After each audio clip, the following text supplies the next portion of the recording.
Hi,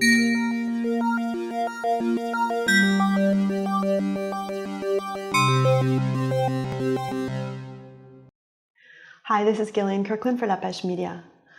On November 7th, Guillaume Lamoureux was re-elected as mayor of La Pêche.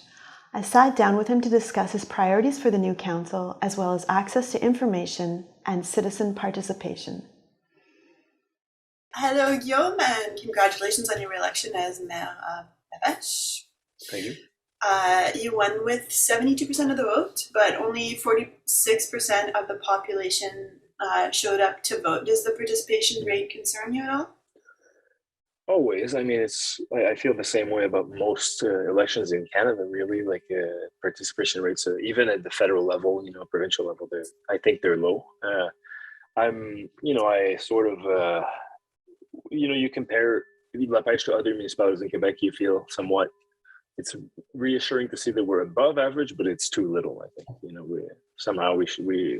That's something we have to collectively think about. In an interview with The Lowdown on November 10th, you said that you were given a clear mandate. Can you tell us what is your mandate? Mm-hmm. Well, yeah, for sure. Of course, like this always, you always have to consider the rates of participation, right? When you, after an election, 46% is not huge. I also feel that somehow people are more inclined to go vote when things are really not going well. I think I see a clear mandate in the sense that both myself and all returning councillors who were running the campaign were reelected. We had 6 members out of 8 who were returning, 2 were claimed, and 4 ran, and the 4 that ran were elected, that myself included. A clear mandate. I say that in the sense that I think I was able to communicate my platform,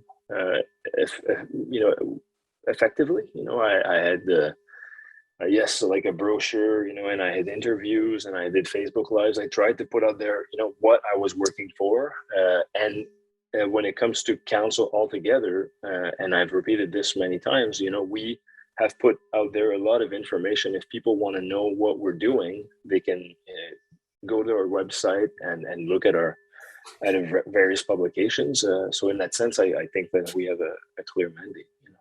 I think we were collectively told, well, you're on the right track. You're still a young council, but continue doing what you're doing. For the most, my sense is that for the most part, people appreciate the work we're doing. Yeah. Okay, so on your website, which you just mentioned, you state as one of your 3 priorities l'amélioration de la communication, de la transparence et du service aux citoyens, which is translated in English as improving communication, transparency, and customer service.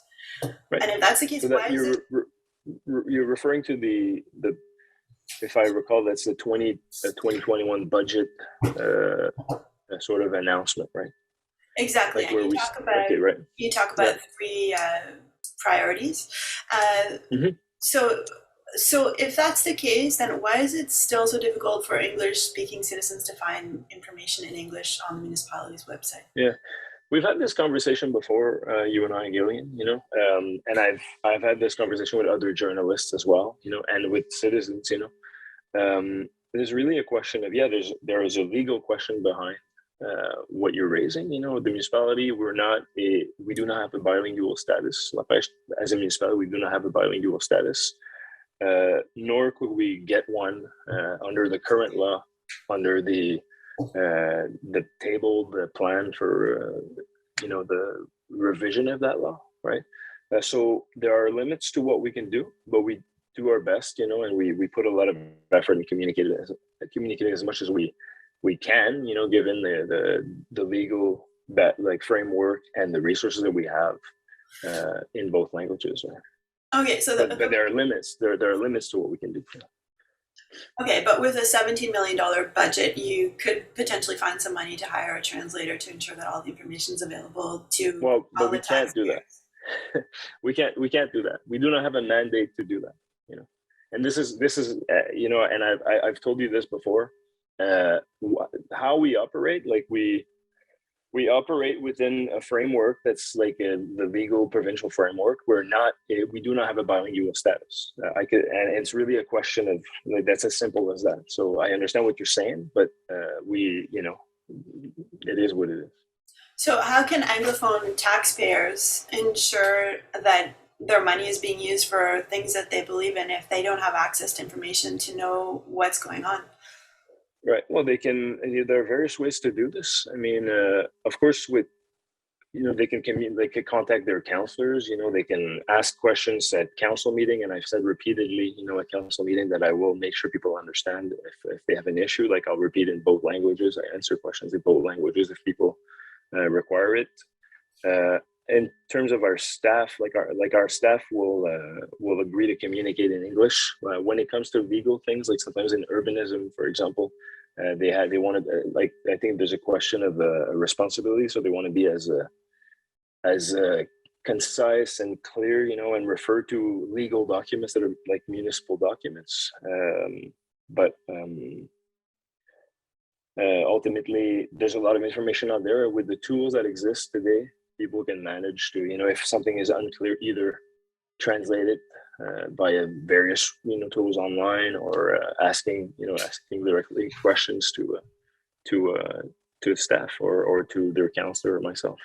Okay, so you're telling me that it's actually not legal for you to hire a translator at the municipality? Well, wait, we hire translating. We have a budget for translating services at the municipality. We do not have a translator in-house. We translate some of the things we publish ourselves, and I think we deal with 2 different firms, if I recall, for translating various documents. Our Info La Pêche is in both languages. Some documents will be translated by a translating firm, but there's no need for us to have someone on staff who's translating. It's I think it's been determined it's best to work with translating firms based in Ottawa. Okay. But so there are many documents that are exclusively in French. For example, all public notices are exclusively in French. Your PowerPoint on Budget 2021 is exclusively in French. The minutes of your last meeting on November 22nd exclusively in French, aside from the minutes of our meetings are in French. And if you go to do the same exercise, go to municipalities that are actually bilingual and see whether or not their performance in this regard is better than ours. Go to Chelsea, go to Pontiac, and look for yourself. Whether or not everything is systematically translated, and you'll be surprised to find out that La Pêche is doing well.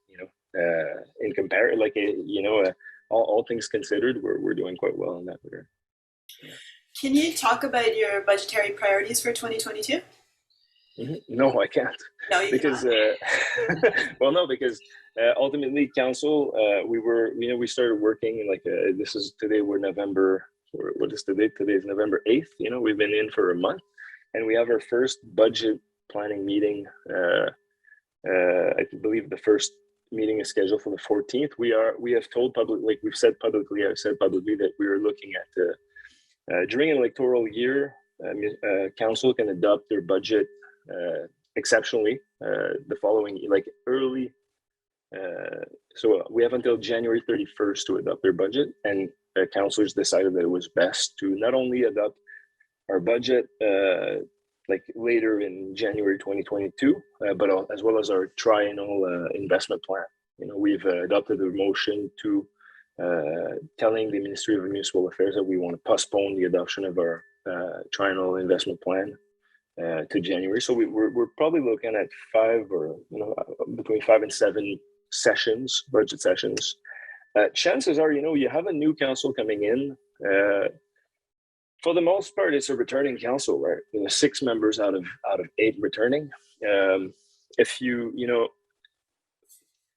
not atypical for a council to, even if we were a brand new council, the same way it happened in 2017. In the first year of a mandate, you're elected in November, you have to adopt a budget in the coming months. What sort of orients the exercise is really existing, undergoing projects, existing governing orientations, right? Like there's not going to be, I'd say you're not going to see, as far as I know, big surprises in the first budget adopted by a new council, right? So we're going to look at our strategic plan, annual reports, and like what departments were already planning, infrastructure projects that were already underway, initiatives, HR initiatives that were already underway. It shouldn't be a big surprise. And I don't know if you had the opportunity to look at the platform of the councillors that were elected. There's some patterns.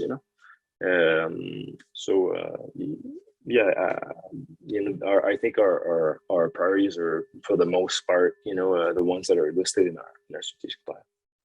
Okay, are you able to talk about whether you plan to maintain the tax freeze on the business tax rate and increase the residential tax rate once again by 1.5%?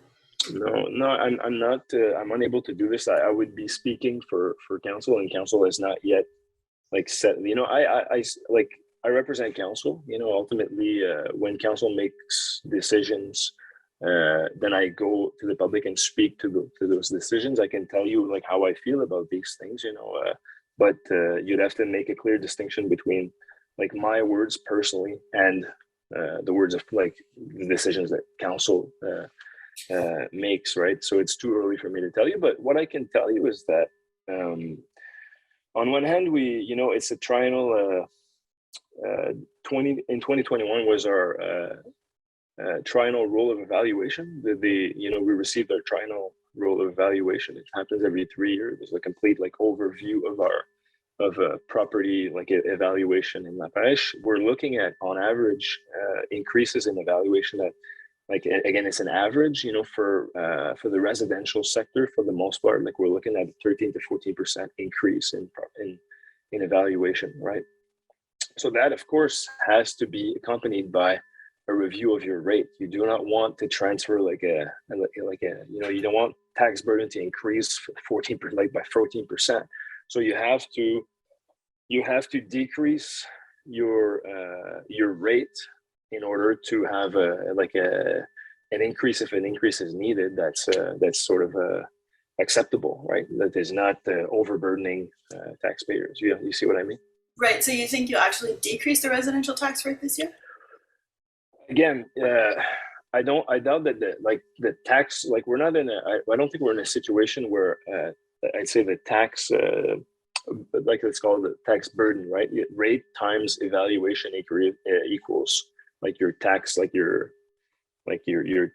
your taxes in dollars, right? So because evaluation is going up 14%, we have to decrease the rate in order to have an evaluation that's one that's sort of sensible, right? That matches, for example, indice des prix à la consommation, the consumer price index, for example. So a low percentage point increase, right?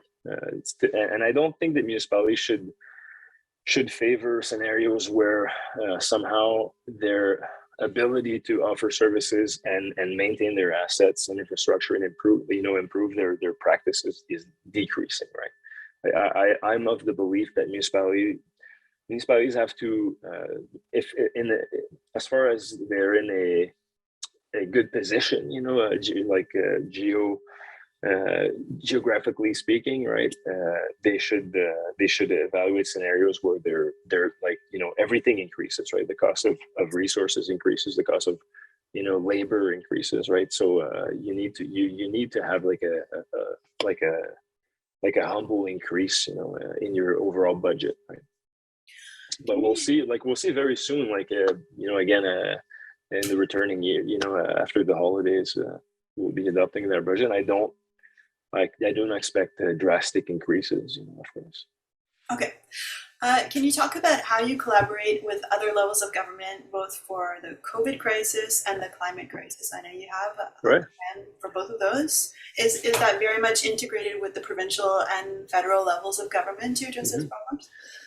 Yeah, so when it comes to COVID, we do, people sometimes will turn to me and ask me how I feel about X or Y or Z, and whether we should have a public meeting to discuss, for instance, vaccination of kids, for example. I can't turn to someone in at the municipal level and say, what what should we do? Like, we do not have like a doctor on staff, or you see what I mean? Like, this is not our jurisdiction. We received mandates from the province to do certain things. We've received help from the province as well, to deal with the cost of the pandemic. We've had to adjust, we had to reprioritize, what particular members of our team have done, throughout the pandemic. They had to sometimes put things on hold to focus on, basically adapting to the various measures. But really, it's a provincial mandate, and we follow the guidelines of the CISO, for instance, and we've received support. But there's a lot of, it is a burden for every level of government, municipal governments included. When it comes to climate change, climate change is, I'd say, right now, regardless of what a municipal representative may say, I see three sort of major issues, right, and challenges. Like, you named one, the pandemic. Climate change is another one, right? Short term, medium term, long term, it's a challenge, and it's an issue, something that we need to address and sort of integrate into how we govern, right, and how we offer services and how we plan, right? And the third one right now, and it's on everyone's mind, and I sit in various regional committees and commissions, and I'm in touch with various governmental or partner organizations, right? And housing is a major one. So regardless of what a council may say, it's a priority. Housing is a priority, right? So when it comes to things like climate change, our partner, I think a very important partner is the Federation of Canadian Municipalities, and we're already in the process. We are now part of the Partners for Climate Protection sort of a framework, and we have there's a mandate underway. Like, a firm is helping us through the first three steps of the Partners for Climate Protection program, right? And of course, we rely heavily on our our provincial and federal partner when it comes to these things, right? And the MRC has a role to play as well. Yeah. So do you have a plan to address the climate crisis within La Pêche? Well, I wouldn't call it a plan at this point. What we've been doing in the last few years, 4 years, is to we try to put a climate lens, on some of, there's some of the decisions that we make, some of the things that we do that where it's highly relevant to think about climate change. But I don't think we have a plan right now. I think it's something that we do, we're implementing compost collection, right? And that is reducing our overall carbon footprint. When we are designing the town hall, we're looking at a highly energy efficient building. We make all of those decisions, at low, at a micro level, at macro level, to thinking about climate change. Like, we recently, for instance, our director of fire safety recommended the council purchase basically it's a pump where that helps us intervene in more I'd say brush fire and forest fire situation, right? Because it is clear to our team in fire safety that our SUPFER, which is the Quebec-wide forest fire fighting organization, they come with the planes, right? It's clear that there will be an increasing demand on their service, right? And there may be times where their response is not as adequate or as timely, as we would like. And there's already been situations in recent years where our firefighters had to intervene, and for instance, our equipment is not set to intervene far away from our point of from our water source, for example, or in various settings, right? So, we are having these conversations. We are making those small investments, thinking about climate change. When it comes to the program that we're now involved in, it's really a program that the ultimate aim is to reduce greenhouse gas emissions. So there's an inventory that's being conducted right now, both at the, I'd say, let's call it the corporate level, and at the collective, the community level, right? And then together with the community, the program like wants you to determine like a target of reduction, right? And then an action plan, and then you implement that plan, and you do an analysis of this, the overall effect of your plan, and then you start again, right? It's an iterative process, right? And once you have that framework, you're able to use that framework when applying for grants in upper levels of government to invest in those initiatives, right?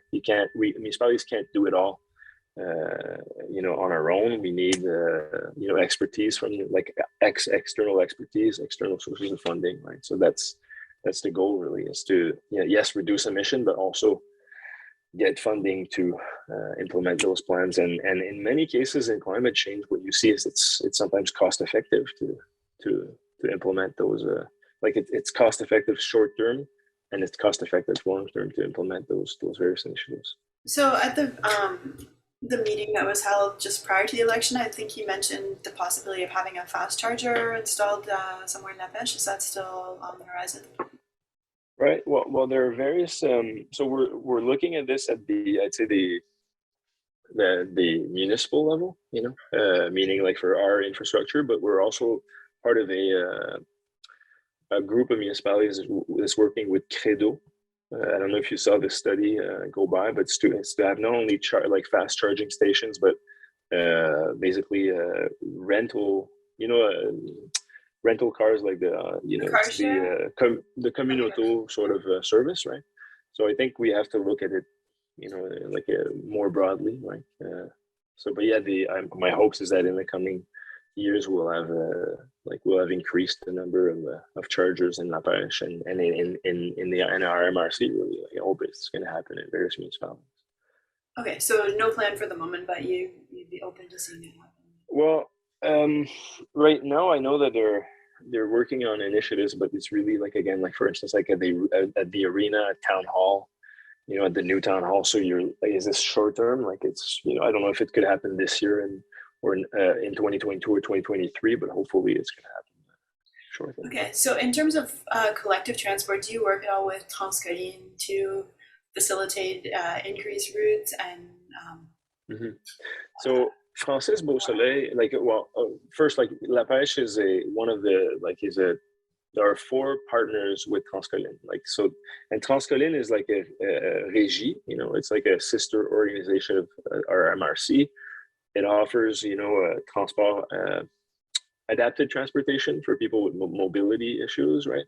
And specific needs. But then there's the public transit, wing of Transcolline, right?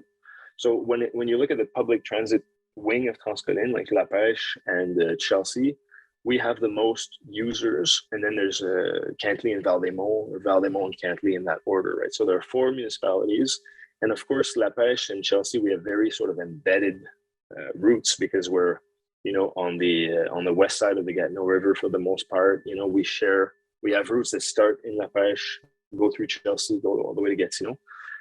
So Francis Beausoleil has been sitting on the board of administration of Transcolline, representing La Pêche for 4 years now, and has been VP for 2 years. And we recently adopted a motion suggesting that he becomes Transcolline's new president.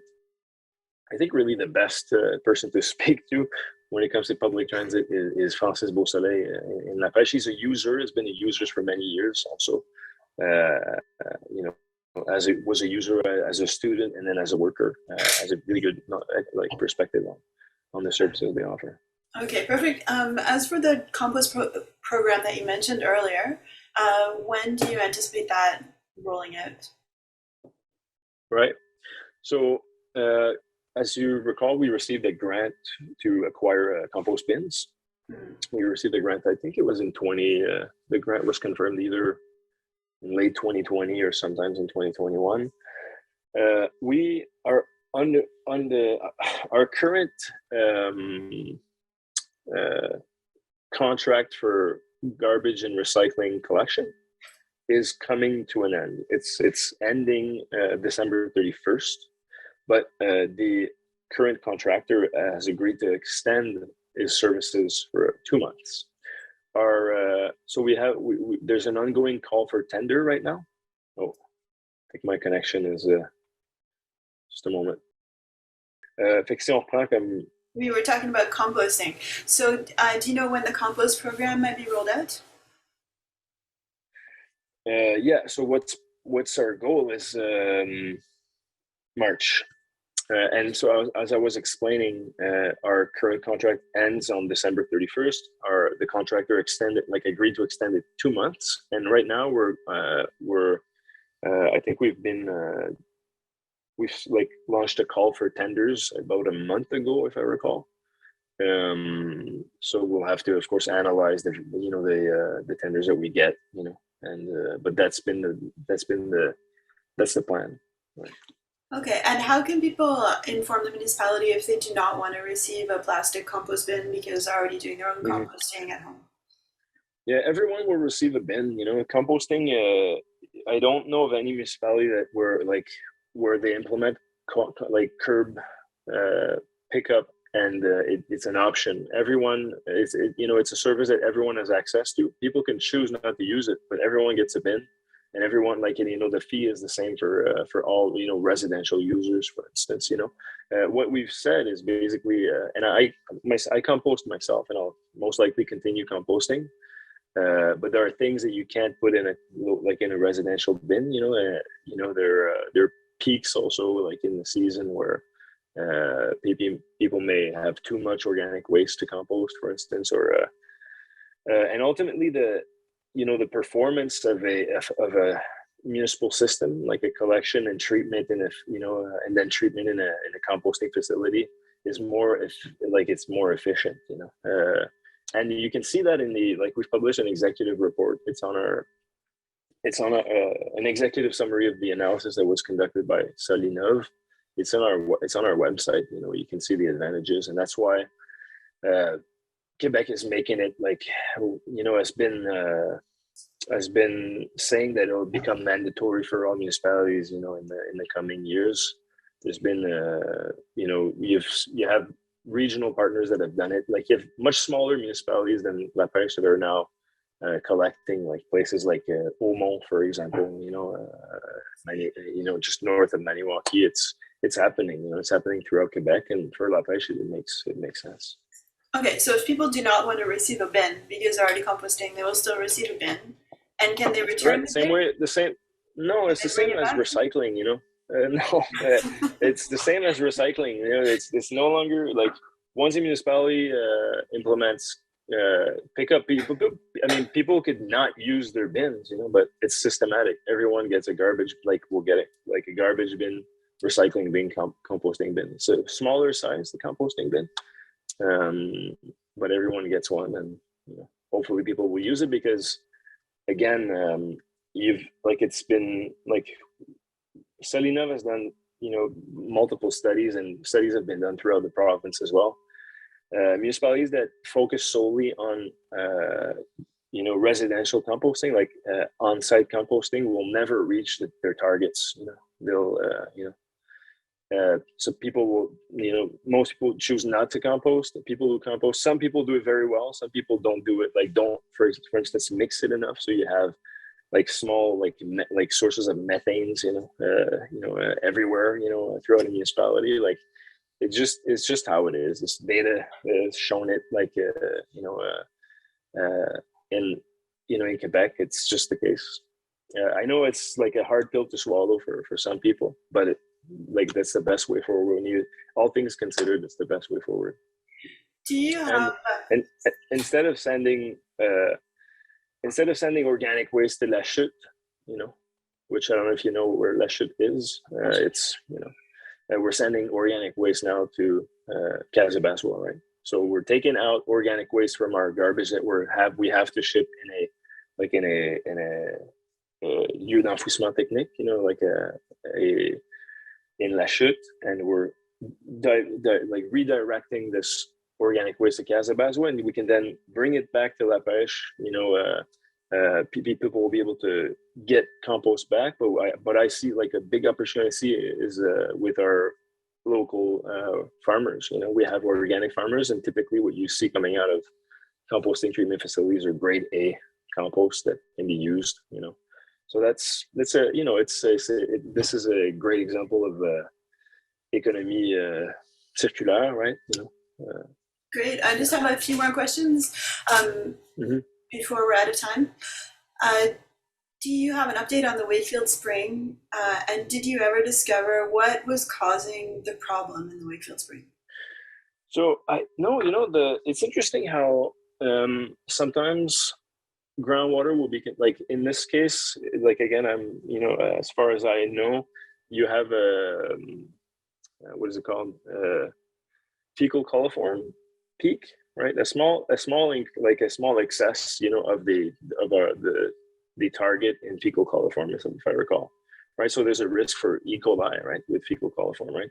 But it's very strange. Like it happens once in a while. You'll have we detect like higher than normal levels of fecal coliform. So what like the process is that we then shut the spring, and then we have to conduct 2 consecutive tests where where we respect the appropriate levels, right?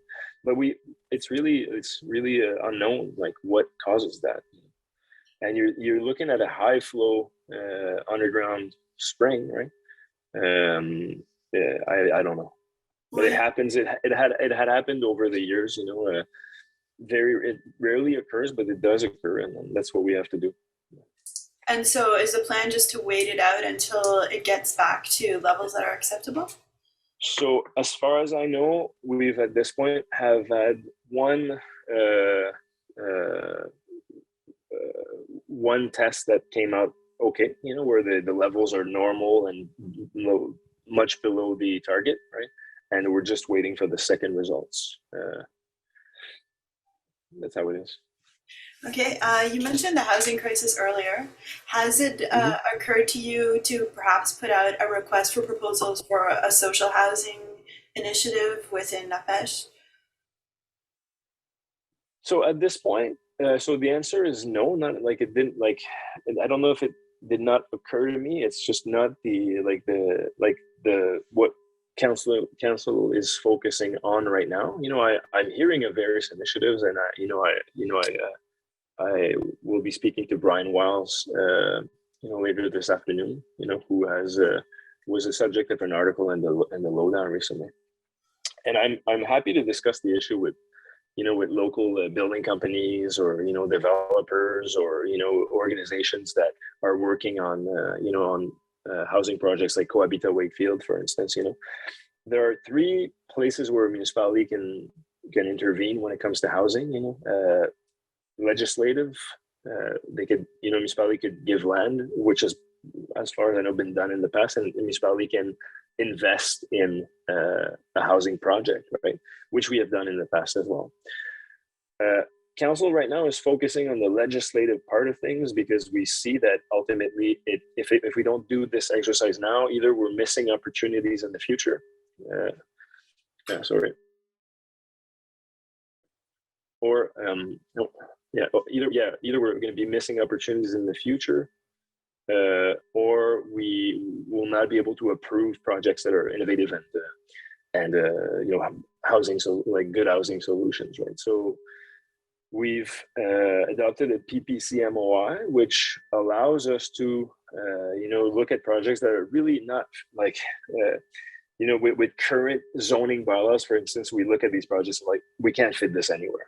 So now with our PPC MOI, we can look at very innovative projects and look at their merit. And it's a discretionary yet consultative process. Where a council could say, yeah, this is an interesting project, and we will approve it and send it to consultation. We're looking at a solution where we could open up our regulations when it comes to complementary buildings, right? So sort of secondary buildings on a property where you have a primary residence and then like a secondary building that is in itself like a housing solution. We're considering there are new municipalities that new powers when it comes to including housing, like a housing sort of fee in development projects. I think we have to look at it. It's no longer an option to not use those tools at the municipal level.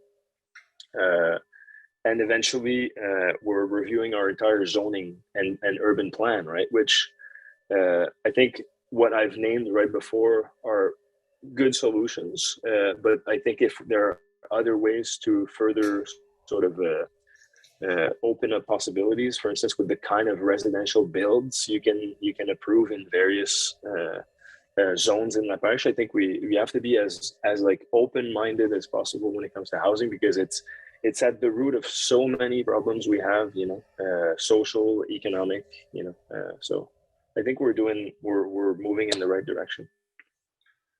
Okay, so in terms of democratic participation, the municipality has a number of committees, and there are some of them that are open to citizens to participate on. Can you talk about those committees briefly? Yeah. So immediately, in terms of long-standing, like sort of recurrent committees that have public participation, you have, of course, the CCU, the Comité Consultatif d'Urbanisme. And CCU, I was giving you right before an example of a discretionary bylaw.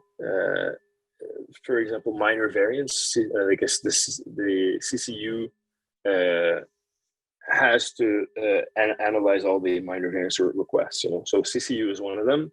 The Commission Consultative, Commission sur la loisir, la culture, la vie communautaire. So like sorry, I had to plug my phone. We have a Commission Loisirs, Culture, Vie Communautaire, so that's like Recreation, Community, and Culture Commission, right? So there's a certain number of citizens sitting on that commission. We have it's still a somewhat new initiative, but we've sat like 3 or 4 times in 2021. A commission on agriculture. So there's one like a member who's not a farmer, but otherwise you have members of the farming community, or so that's one of them. On the PPU, this is an example of a sort of a non-recurring committee. Like there's a subcommittee that's whose mandate is to adopt a first PPU for Saint-Cécile-de-Macham, a plan particulier d'urbanisme. So there's a citizen representation on that committee, and our goal is to have a citizen representation on the environment committee that is focused on making recommendations to council on green fund on our green fund applications, right? So that's it.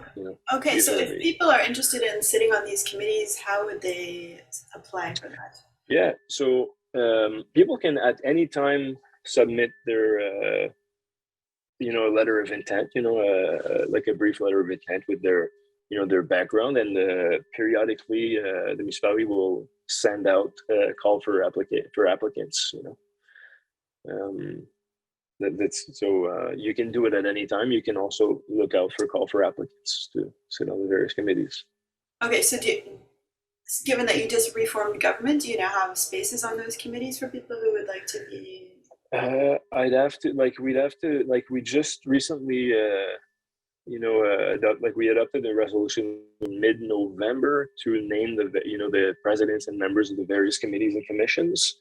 I'd have to confirm whether or not at this point there are openings, and my understanding is there are some, for instance, on the CCU committee, but we have yet to do that. Okay, CCU is the one that and send out those. That's the one that deals with housing and infrastructure, correct? Yeah, CCU is really focused on urbanism. Urbanism, okay. Right. Great. And then in terms of the sessions of the council, those will also be open to the public, and you'll be holding those in person starting in January, correct? Public meetings are, by definition, be it ordinary or extraordinary public meetings, by definition, they're open to the public. While I think there was a time where municipalities were, there was a decree by the province, some municipalities chose to do them without public participation. We always had public participation, but we were on Zoom, Right. It's still the case now. But these are public meetings where people can attend. Our goal is to return into a on-site public meetings on January 17th. We are, of course, hoping to not only be on site, but offer the Zoom alternative as well. So simultaneously continue to offer for people to come join us via Zoom or another mean. Continue recording the sessions and putting them online once they're over. Okay. So to have a hybrid model, basically. And these will be held where? As they were before, at Salle des Jardins du complexe sportif, like in Saint-Cyr-de-Macham, like at the arena. And do people need to register ahead of time so that you have a sense of numbers? No. Not necessary? No, I mean, Sure. no, the capacity of the room is, like, I don't know it off by heart, but it's very high. And, on average, before we went to Zoom meetings, on average, you'd have 5 to 12 citizens. And then on Zoom, it's been about, I'd say 10 to 15, so somehow that's the numbers that we get. Yeah. Great. And is it necessary to submit questions ahead of time, or people can just spontaneously ask questions during the course of the meeting? Yeah, some municipalities do that, but I don't intend to ever consider that mandatory. People come in. They, we have a bylaw that lists out how public sessions are conducted. Question period are 2 question periods. People have 3 minutes, to ask questions, and we're really hoping to get questions, but people can just come, state their name, and ask questions. Great. And all the dates of those meetings are on the calendar of the municipality website. Yeah, okay. Correct. Yeah, typically they're the first Monday of every month. But there are exceptions. For instance, the mandatory holiday or. Okay. Thank you very much, Guillaume. My pleasure.